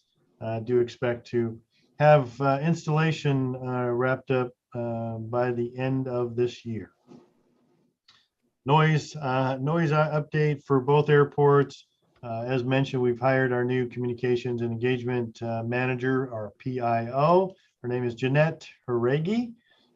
She started last week and will be attending, our noise forum that we got scheduled tomorrow, and really pushing off this noise program for us and our social media and other things like that. As I mentioned again, our fly friendly program kickoff Oxnard is set for tomorrow at Oxnard Airport in the terminal building. We've invited 35 of the flight schools that use Oxnard Airport on a regular basis. Obviously, we won't get all of those. As I mentioned, that's our kickoff, and then it's for us to continue to meet with those flight schools in the area. Did a presentation with the city of Oxnard last week, September 6th. Gave an overview of the airport, and then talked about our noise program and what we're doing. We did get approval for both airports, Part 150 noise compatibility studies, about an $800,000 each study for both airports. Again, and do some analysis on noise impacts and then what things we can do to be better neighbors. Pilot guide, as we've talked about, the Camarillo Wings Over Camarillo Air Show on August 20th was another success. Last year they had a record attendance at 16,000, and this year broke that record in the neighborhood of 20,000 attendees. Dave, we have a picture of most current update of Cloud 9 project. Continues to move forward. That's the 4 25,000 square foot hangars and some office space for corporate private aircraft moving forward. Did also want to recognize the Calusa helicopter. Fire helicopter was based at Oxnard Airport for a period of time. Again, this is the helicopter supported by Southern California Edison. Came here in June and basically stays on watch to protect Ventura County through December. And then EAA Chapter 723 was recognized for 30 consecutive years of doing the Young Eagles program. For those that don't know, that is free rides, basically supplemented at cost by the pilots for ages 8 to 17 to try to get folks interested in aviation. I am talking with Barb from Oxnard Airport about instituting a similar program at Oxnard Airport. So she's working on that as we speak. Last two items, county's CEO office and general services has been working with the airports and it was selected Oxnard Airport for 6 electric vehicle charging stations. That's going to go in place in the next few months. And the last item I want to share is we will be sending out to each of the members to confirm your residency and update contact information. We'll do probably a little flyer, a little form, so you can confirm that you're still in the residency. Primary residency is still where you were selected by your elected official, that's still consistent and there hasn't been any changes, but also contact information and things like that. So that's coming probably in the next month or so. And that's all I have, unless there's any specific questions. I have a question on the lead. So it's good to know about the GAMI 100. That's great news. So the $64 question, I'm going to ask you is, when will that show up at Camarillo and Oxnard airports so that planes can begin putting it into their tanks? Yeah, both of the fixed base operators are saying they're hoping to make that happen in the next 30 days. Great. Right now there's 2 unleaded fuels. One is called Swift 94. Right. That can be used in the lower compression engines. That's already available. And then the GAMI is a drop-in place across the board, low compression, high compression, all engines.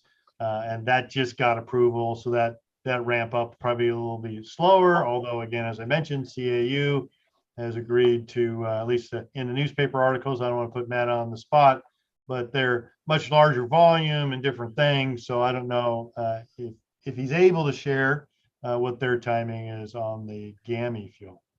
So I am able to share, and it is kind of exciting. I think it's important, and it's an important topic. So we are in direct contact and have been for over a year with GAMI, and we are going to be the first fleet. So there's going to be distribution out of Bakersfield with a couple train tankers, and then we're going to port some of that over to Oxnard. And I'm working with Keith and and the FBO at Oxnard to coordinate the GAMI product there. So it's expected. They're basically need to manufacture it and transport it, and there's logistics that need to occur there.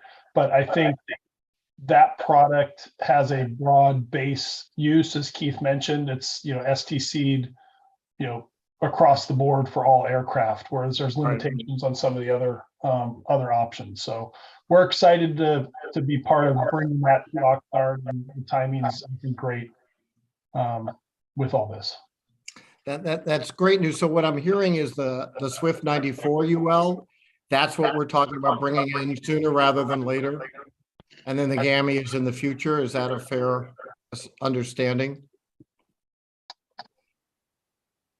I would say yes. If you're asking what is within 30 days, yes. It's a Swift 94, but that'll be there, and the Cessnas can use that, correct? That's correct. Awesome. Just so I'm clear though, for any confusion, there are limitations. It doesn't have the same market breadth, right? So I want to make sure the community doesn't expect that all aircraft can use that. It's got certain limitations. I'm just one commissioner, but I would say as a commissioner community member, what I'd like to see is every plane that can use it does use it. It might be more expensive. Maybe they like the 100 octane, but if it works, I'd like to see because if it's there, but people still have a leaded option and they're using leaded and it's not getting utilized. Again, going back to my point, it's all about implementation. So I'm excited too, and I look forward, but again, look forward to the planes actually putting it in the tank and using that unleaded fuel as they fly. And I'll talk a little bit more tomorrow about it, Keith, but I think this topic also speaks, Steve, to education, right? So as an aircraft owner, you want to have confidence that you know what you're putting in your aircraft. So anything new, so the unleaded kind of market of fuel is still relatively new. And so I think that's why we're excited, at the CAU fleet to port a lot of that through our engines. So there's, continued demonstration that, hey, this all is good stuff. Put it in your planes. Right. That's bold and brave. And that's I look forward to that. And I look forward to getting the word out about that. I was wondering if there's any information on the self-serve fuel island. What's going on with that? Hello? Keith, anybody? Self-serve fuel island. We have one in Camarillo that's out of service at this point, but we do not have one at Oxnard at this point. Do you have an idea when it's going to be back in service? Yeah, because of supply chain and component parts, last word I heard was they're at least 90 days out still. Oh, that. Thank you. Okay, any other, Mr. Director, anything else? Nothing from us on that or director's report. Thank you. Let's move on to any issues with reports that want to be discussed. Keith, you mentioned you're putting in electric charging stations at Oxnard. Do you happen to know whether they're level 2, level 3, and are they going to be free to the community, a charge basis? I do not have those details, but we will bring that item back as we progress. It was through SCE funding through the county. Typically those are charged, but we'll get more details on the thank you level. Yeah.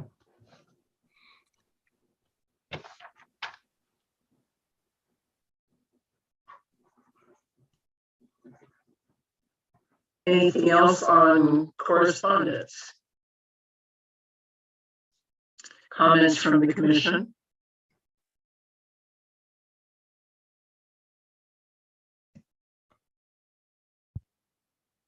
Okay, is there a motion for adjournment? I so move. Second? I'll second. Thank you. All in favor? The meeting is adjourned. Thank you very much. You all. Thank you. Hi, Adrian.